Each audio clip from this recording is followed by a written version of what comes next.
Ladies and gentlemen, I would tell you a story here. During one of the lowest points in my life, I was seeing a counselor, and this counselor said to me, Frankie, you got this all wrong. You got this all wrong. He says, soulmate is not a forever partner. And I was like, what? She said, soulmates are people that come into your life for a specific purpose or a reason. And they may or may not stay long-term. She says, that's what a soulmate is. Now, hopefully, when we hit rock bottom, a soulmate will appear and will help us find our way back. Now, that's what's happened to my next guest. Let's hear her story. My guest is Lori Walker. I love Lori. She is an author as well as a Reiki master. She is a blogger for all things wellness. She has 2 poems, I Want to Know and Tomorrow, which were published in the 2022 edition of the Women's Resources around Pittsburgh, PA, where she lives. She's a 2-time contributing author, 1 to Mayhem to Miracles, and in the new book, The Fourfold Formula for All Things Wellness. This book just came out. If you haven't gotten it, go get it. Okay. So, Lori, welcome to Energy Healing and Integrative Wellness. Thank you, Frank, for inviting me. This is such an honor. I'm really, really happy to talk to you today. Well, we've chatted before, and I love your stories. And we want to jump right into this. Why don't you give the viewers around the world a short overview of your early life? What led you to move to becoming a writer and then getting into the Reiki? Because this wasn't always what you did. Now, like you said, I grew up outside of Pittsburgh, and I was the youngest of 5 kids, raised in the United Methodist Church, kind of had a sheltered life. So a month after I turned 18, followed my high school boyfriend. He was in the Army, and we'll shorten that part of the story for now. I was gone for about 7 years, and when I came back to Pittsburgh, I had a husband and a son. And the marriage didn't work out, which is obviously part of the story. But when the marriage ended is whenever I really started seeking and reading and just doing as much as I could to make myself better, to understand, just to cope with everything. So the writer didn't come out of me until Mayhem to Miracles. Really? I mean, this is only a year going on. I didn't even know I was a writer. And like I said, we'll get into that later. But the Reiki was fascinating. About 5 years ago, one of my clients from work, we kind of like the same things, and she introduced me to some people, and then I went to their school for Reiki, and it was just fantastic. It's one of the best things that I've ever done. I don't do it professionally. I only do it for a family and friends, but it is so useful just for yourself, to do Reiki for yourself. So. It's amazing how when I've been divorced, is you have this, if you're smart, you do this introspective look to yourself and what do I need to work on and what do I need to change or improve upon, as opposed to jumping into another one right away, which is usually a disaster. Yeah. An absolute disaster. Now, in this book, you have a chapter, and the chapter is called There's Something About Mary. And I love this. And you said that the lowest point of your life, you were in the back room of a convenience store. What happened there? Well, I was the manager of the convenience store, and my husband at the time had just confessed that he was in the middle of his 3rd affair. Oh, geez. Yeah. So there was obviously a very unhealthy relationship. And what really got me is he said, she's going to be part of my life, and our son has already met her. Wow. And I might tear up, but that was the last straw. I mean, it was, if you can imagine somebody saying that, because I didn't know how long it was going on. I didn't know. And to put my son in the middle of that, he didn't understand. He was only 6. Right. You know, so it was really, really, it was rock bottom. So I was on the phone with him, and I dropped the phone, and I just collapsed onto the floor. I mean, there was just nothing left. And Mary was working the midnight shift at, well, this was about 8 o'clock in the morning. So she was still hanging around. And there were 2 other people out front working. And she ended up,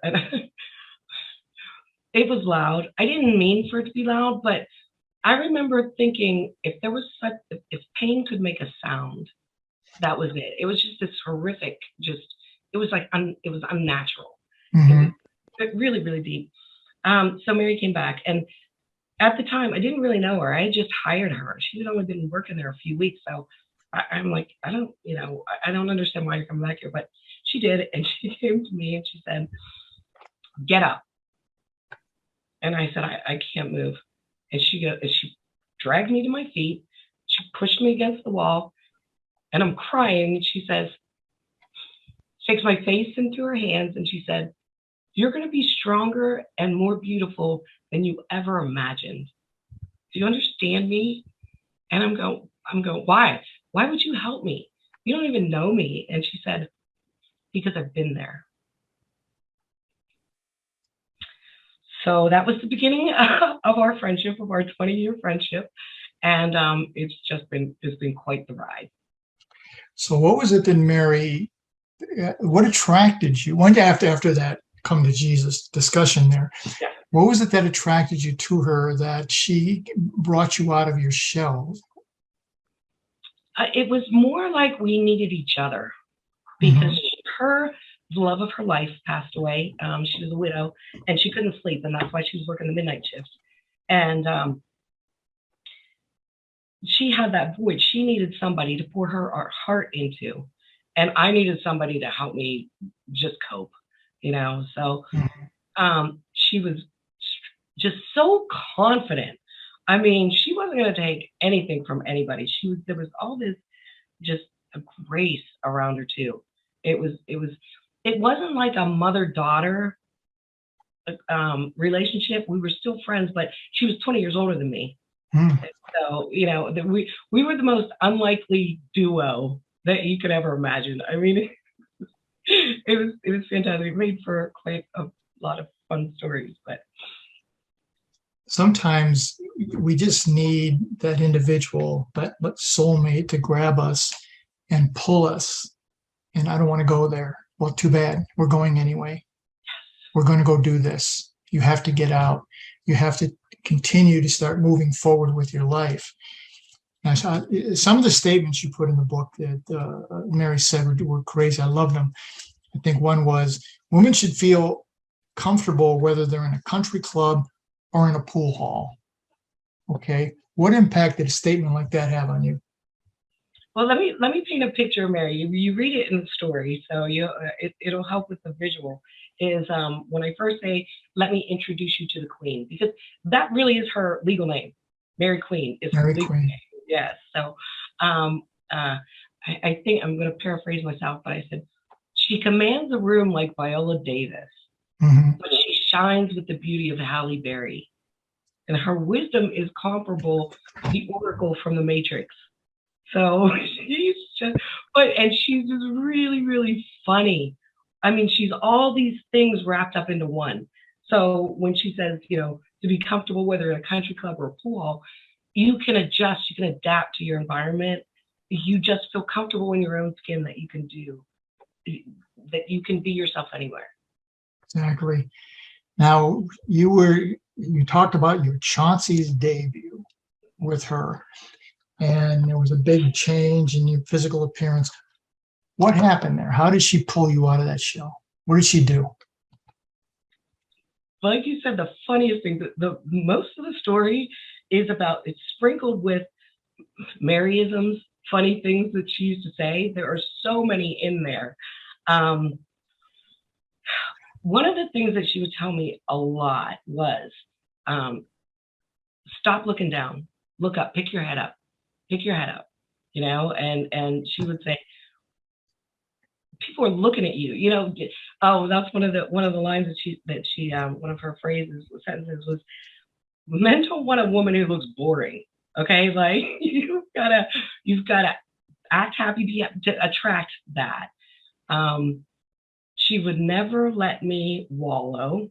There was no, sadness. We couldn't have that. But her, just her light, her energy, her enthusiasm, you wanted to keep up with her, and it was a lot of fun. One of the things that I've seen, and when people go through a divorce, which sort of takes their legs out from under them, is you withdraw, obviously, and then there's a complete and total lack of self-confidence. So even when you do go out again, you're not comfortable or unwilling to talk to the opposite sex or to flirt or to whatever the case may be. Did interacting with her help you in that area? Oh, definitely. She was the social butterfly. She could talk to anybody. And when you say about the confidence factor too, is that I write in the story that I call it the divorce diet. I lost 42 pounds in like 3.5 months, So, Yep. So there was that. I didn't see the new me. I didn't see the thin self. I was still seeing the bigger person, the one who was broken, so I didn't have any of that confidence. But the more that she would encourage me, with all her funny little sayings, the more it naturally progressed. It was contagious, is a good way to put it, Now, as I was reading your story, I'm imagining this in my mind, going and thinking, yes, I do have to go out and do something. However, I don't have any clothes. All I have is married clothes. I don't have the post, because I went through the same thing, the post-divorce diet clothes. What did she do there in this Chauncey story you talk about? Oh, yes. This took a lot of courage. I mean, a lot of courage.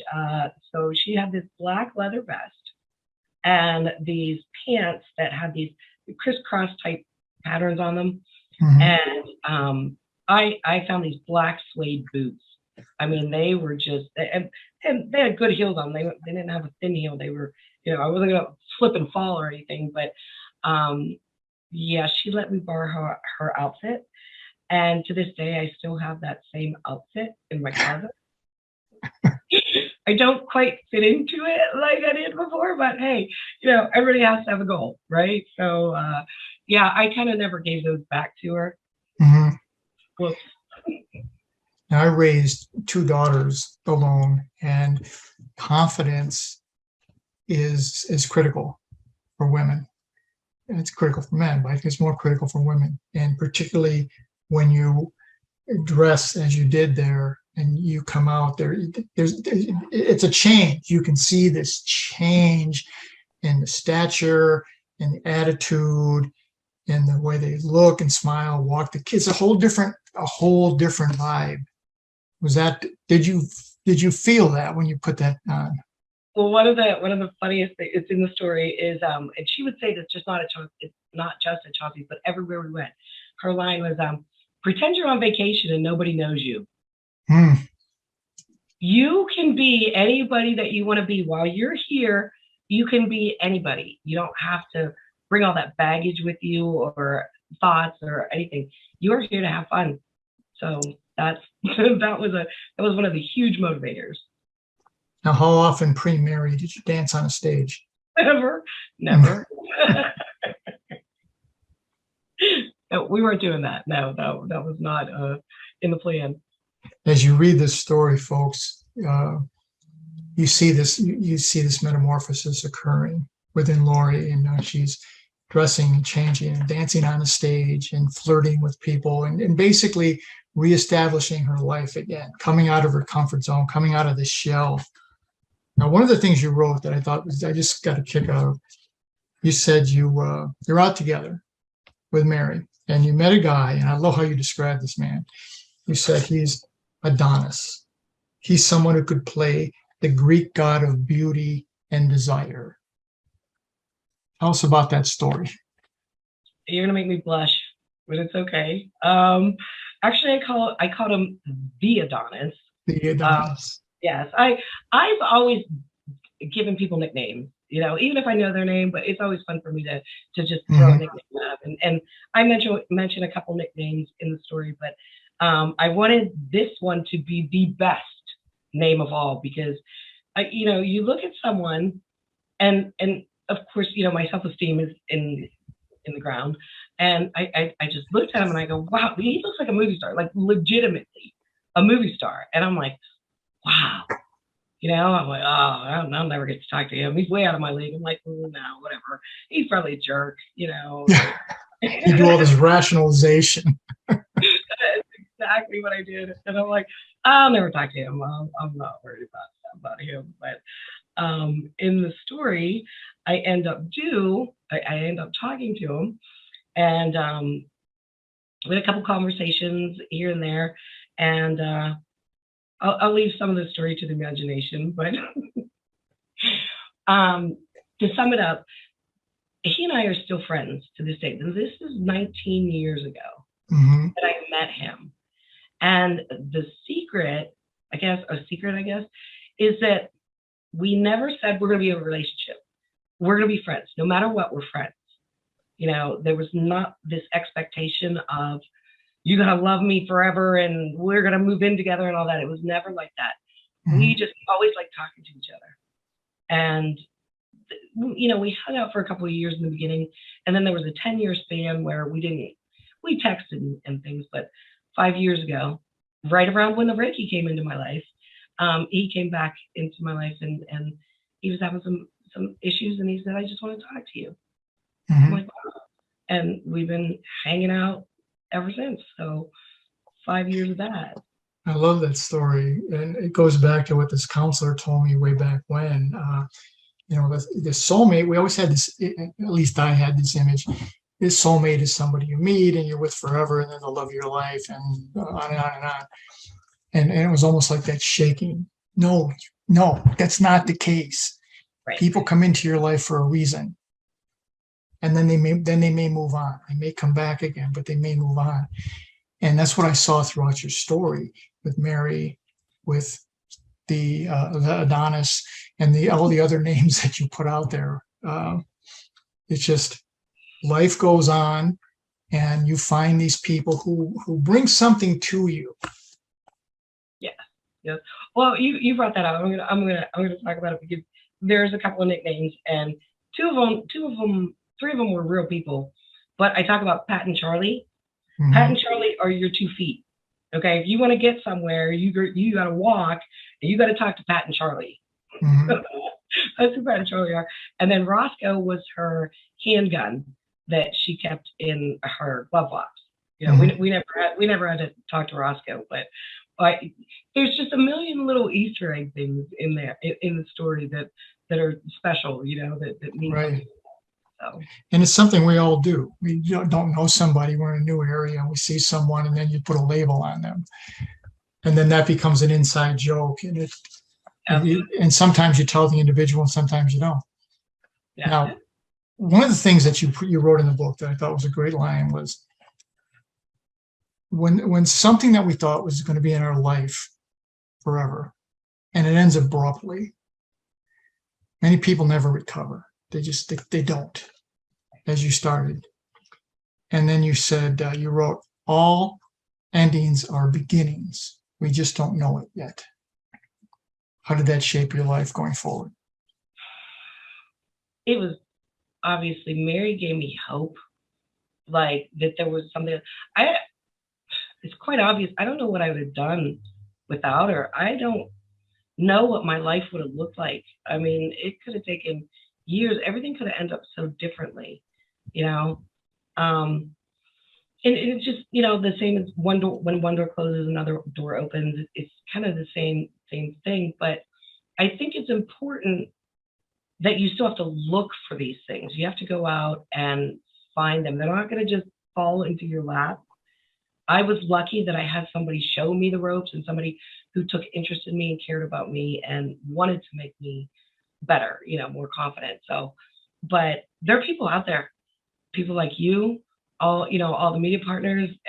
There are people ready to pick you up. That's right. When I was doing the interviews for Man to Miracles, I think I was doing an interview with Kat. It might have started with her. And at the end, she said, go be somebody's Mary Queen. You see somebody, you have no idea, one sentence, one word, make a difference. Just the little things can obviously lead to bigger things. So absolutely. I've interviewed probably close to 300 people now. And one of the things I hear a lot is the universe wants you to be happy. Universe, God, whatever you believe in, it wants you to be happy. And it's sending signs to us all the time. And sometimes we don't see them. And so that sign goes to somebody else. This is going to happen. It's going to happen with you, or it's going to happen with somebody else. The other thing I see quite a great deal, Lori, is there's lessons in life that we need to learn. And I think the universe has that. Okay, we're going to tap you on the shoulder. Hey, Lori, listen to me. And we don't. And then it becomes a tap. And then it becomes a push. And then it's a 2x4 between the eyes. Right? Sometimes, and I've had the 2x4 between the eyes many, many times. Sometimes that's what it takes. Is that what you saw? And I knew something was wrong, but I didn't know what, and I wasn't doing anything about it. As far as the way the marriage worked Yes. out, Yeah. oh, that was a gift to me to finally get out of it. I mean, you don't really understand how bad it is or how unhealthy it is until you're done with it and you're looking at it from the outside. And then you went, wow, how did I even continue that? And there were things involved with that where that was my second marriage. In my first marriage, my first husband hit me. So I wasn't, I'm like, okay, well, we're not going to do that. Left very quickly after that happened. So I forgot. Can you edit that? Now, when life, at times you have to get hit with the 2x4 to realize I have to change, or something has to happen, or someone like Mary comes in and grabs you by the collar and picks you up and says, "Hey, we're not going to do this. We're not going to wallow in self-pity." Right. Not worth it. No. She was really, really good about that. Is there was no self-pity. We were not going to have that. One of the things that I want to leave with everybody too is that she used to call me a blessing blocker and a non-believer. And she's like, you've got to start believing, and you've got to start accepting these blessings. When you were talking about the signs, Yes. that you're ignoring them, I mean, there's the biggest blessing right in front of your face, and you can't see it. You're not acknowledging it. So, yeah, and that happens more times than we can imagine, and it'll circle back around again. And it's these life lessons that we just have to learn. Be willing to accept. But I hear so many people tell me, "Well, I got what I deserved." No, expand on that. oh my goodness, well, that's the whole self-esteem issue. I deserve this. I deserve this. I did something wrong, or I wasn't good enough. Oh, that was my big thing. Is I wasn't good enough. I couldn't do enough to please this man to keep him loving me. That was huge to my whole self-image. So there was a lot of guilt. There was a lot of shame. But you can't stay there. Right. You either you do something about it, or something like he eventually left me. Mhm. And the best thing that could ever happen. Mhm. Now that I look back on it, at the time it didn't feel like that, but now it's definitely a blessing. I hear that quite a bit, where I'm not going to be the one to end it. So it won't be my fault, but it's miserable. And this isn't working. And so they choose to move on. And part of it, I hear this a lot, part of it is, oh, he abandoned me, I'm the victim, but I was not the one who caused this. And that's got to stop. That mindset has to stop. Yeah. Well, another reason that I stayed was I thought for my son. My son was never going to forgive me if I left his father. Who am I? I'm a manager at a convenience store. How am I going to support myself? And take care of my son. There was so many reasons why. And what of it? I wrote this in the first story, is that I wanted to believe it would get better. I wanted to believe in that illusion. Mm-hmm. Because there was so much making up. Oh, I'm sorry I did this, and it'll never happen. Oh, geez, that's the worst line in the world. It will never happen again. Yep. It's gonna happen again, but yeah, it will. And it's, there's, when you say you're sorry or you want forgiveness, it's you have to change the action. You can't. I'm sorry you found out, but I'm not changing the action. That's not forgiveness. That's not asking for forgiveness. That's why, Lori, so many people have these experiences and they just bury them, and they just keep pushing them down further and further and ignoring what's going on. Why did you choose to put this out there? You're in two different books. Why did you choose to put this out there? I might tear up again. In January 2021, like I said, I never written anything before, but in January 2021, Mary got really sick. I mean, she had complications from lung cancer, and I thought I was going to lose her. And I didn't know how to deal with my grief.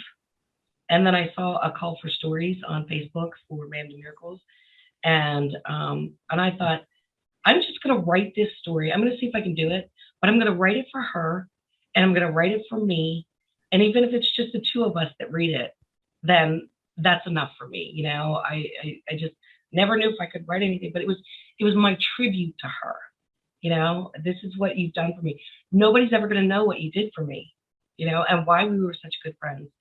So the first person to read it was, I'm going to say this, was the Adonis.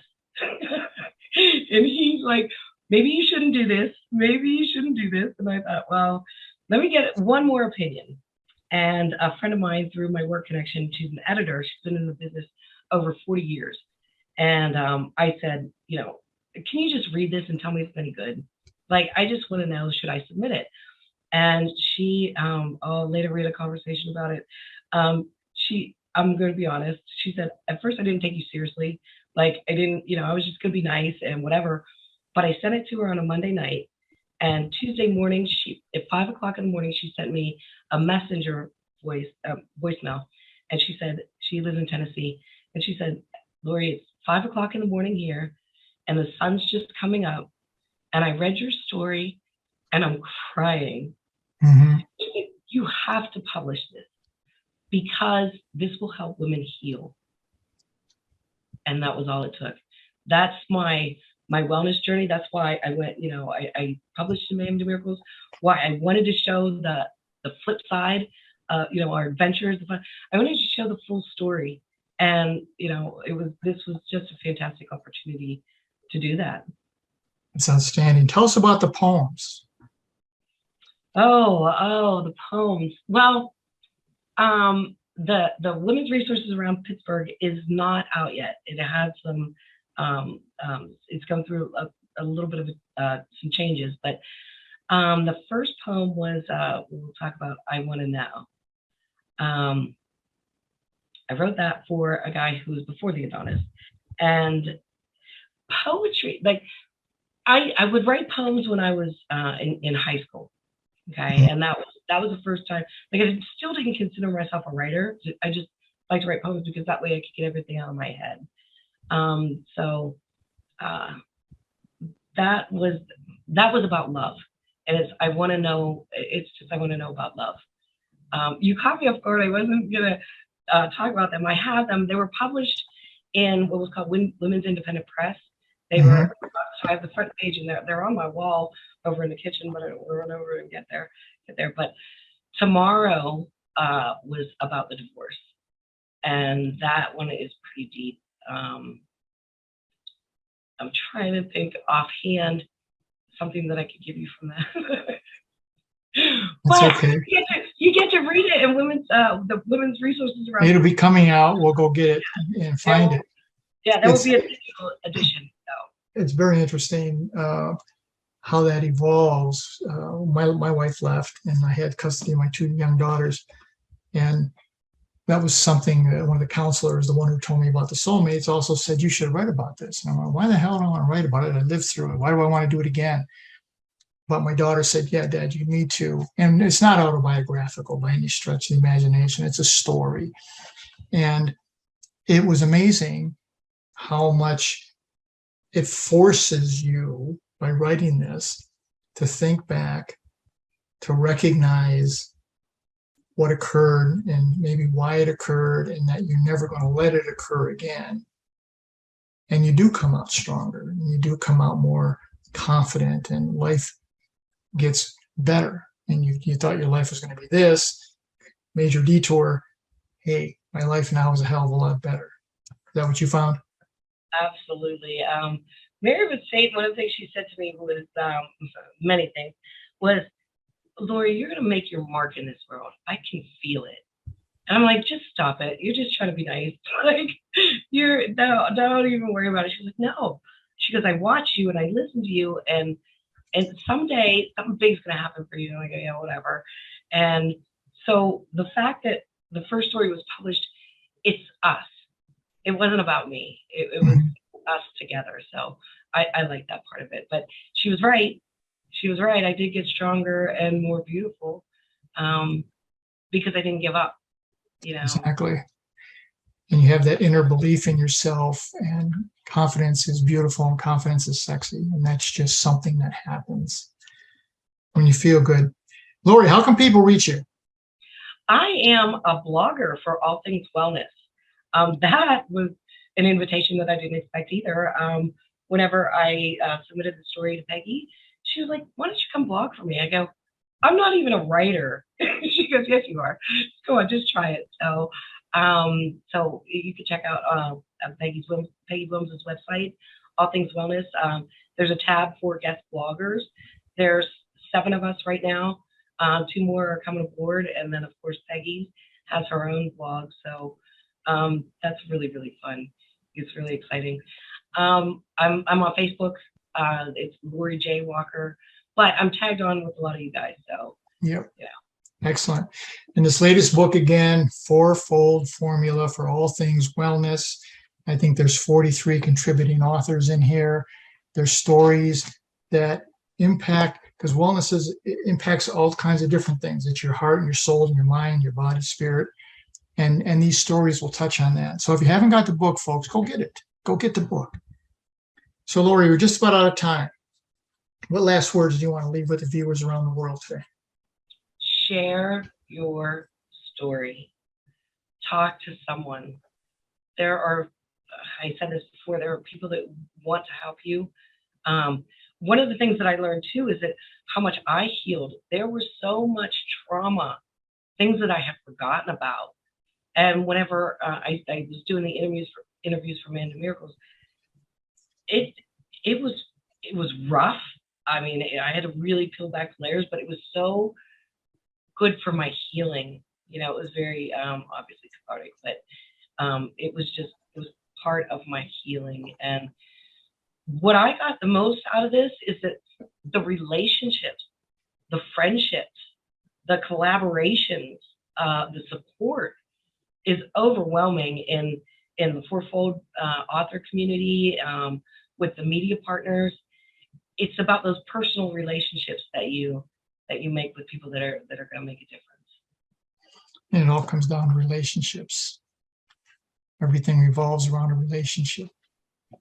Well, Lori, we're just about out of time. I want to thank Lori Walker again for sharing this story. This is an amazing transformational story that she had with her dear friend Mary. Get the book, read the story. It's something that's going to resonate with this. The story, Lori, will resonate with hundreds and hundreds of people because so many of us have been there and done that. So, folks, when life gives you the seemingly unsurmountable obstacle, as Lori had there, do 3 things. Look up, get up, and never, ever give up. Better times and better people will come into your life. like Mary did for Lori. Now you can see the show on ROKU TV or on my YouTube channel, which is named Frank Zaccari. If you go to YouTube, please subscribe. And let me leave you with this. None of us are in this alone. And the secret to walking on water is to know where the rocks are. And today, Lori showed us where many of those rocks are. Join us again next week. We'll look into another energy healing and integrative wellness. Thank you again, Lori. It was a pleasure. Well, thank you, Frank. I had a great time. Thank you.